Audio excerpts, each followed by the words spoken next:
Para dako kayo mo og tipid padulong og simala nga dili mo dako og plite. So mao ni ang inyong buhata kay mao sad ni among gibuhat katong didto sad mi og simala. So mao nang dako jud amo ang natipid ato sa pamasahe please lang. So mao din ni ang gibuhat namo no katong niadto pa mi og simala. So kulon to simala. So mao ni among gibuhat kay para makatipid mi. So anyway maayong adlaw di ay sa tuang tanan. Kay lagi daghan kay nag-comment nako atong unang video nako pero anyway daghan kay salamat day ato kay lagi nag-viral to nga video. So akong tubagon ang ubang yung mga pangutana sa ako alang experience katong didto pa mi sa Cebu ha. So first jud ana is nangita mi og taxi kay lagi mag-taxi na lang mi kulon to simala. So pag nakakita na mig taxi so daghan pud ming taxi nga amo ang gipangutan-an og pila ang plite padulong og simala. So dili magparehas ang gipangayo sa mga taxi driver. So naay nangayo na mo og 5,500 napoy nangayo na mo 4,500 back and forth na daw na. So medyo mahal jud siya kung mag-taxi mo. So pero naman po'y option kung dili mo gusto nga mo gasto mo ginana kadako nga pamiliti. So pwede mo mag-van or pwede mo mag-bus. So kami man good is nangutan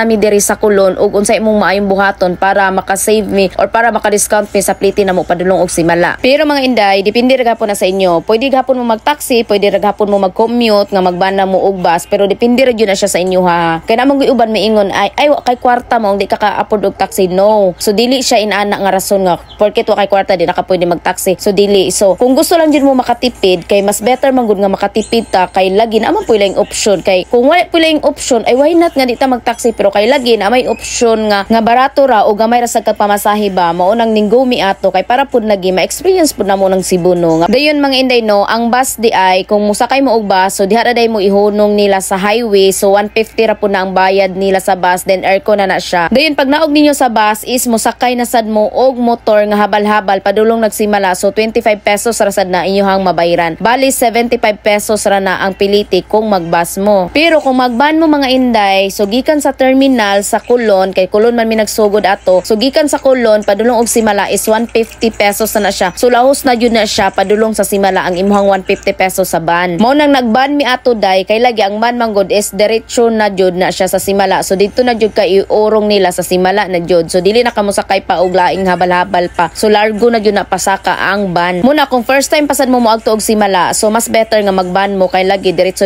ang biyahe then padulong na jud siya simala dito na jud mo ihurong ba. So kani pangutana sa diha nga ako ang tubagon. So naamang ginangutana nako nga ma'am pag abot nimo og simala ma'am ba ma'am inkis nga maudtuhan ba daw ka. So naa ba daw mga restaurant dito sa simala? And yes mga inday no is dili mo mabalaka kung maudtuhan mo or magabinan ba mo kay lagi paggawas ninyo sa simala diha sa gawas sa gate is daghan kay mo restaurant nga makita ninyo diha sa gawas. So pili lang mo kung asa mo mukaon diha. Og barato ra sa day kay ilang serve dito mga inday sa ilang mga pagkaunan then daghan po kay mog option nga pwede nyo kapilian nga mga pagkaon ba. Og daghan sa kay mga souvenir nga pwede nyo mapalit then kung makapalit na mo mga souvenir dito sa gawas or diri sulod sa simala is pwede po ninyo siya papinditahan dayon. Pero kami manggod or ako diri ko ni palit og souvenir sa sulod yun sa simala then pagkahuman ana is gibinitahan sa pari. Og maura da ito day no so I hope sad no nga makakuha mog idea nga gikan nako kung kamo sad mo agto sad mo og simala ba. Og anyway diri na day ko mag-end. I'm Emerly and thank you for watching manang bye mo. Oy.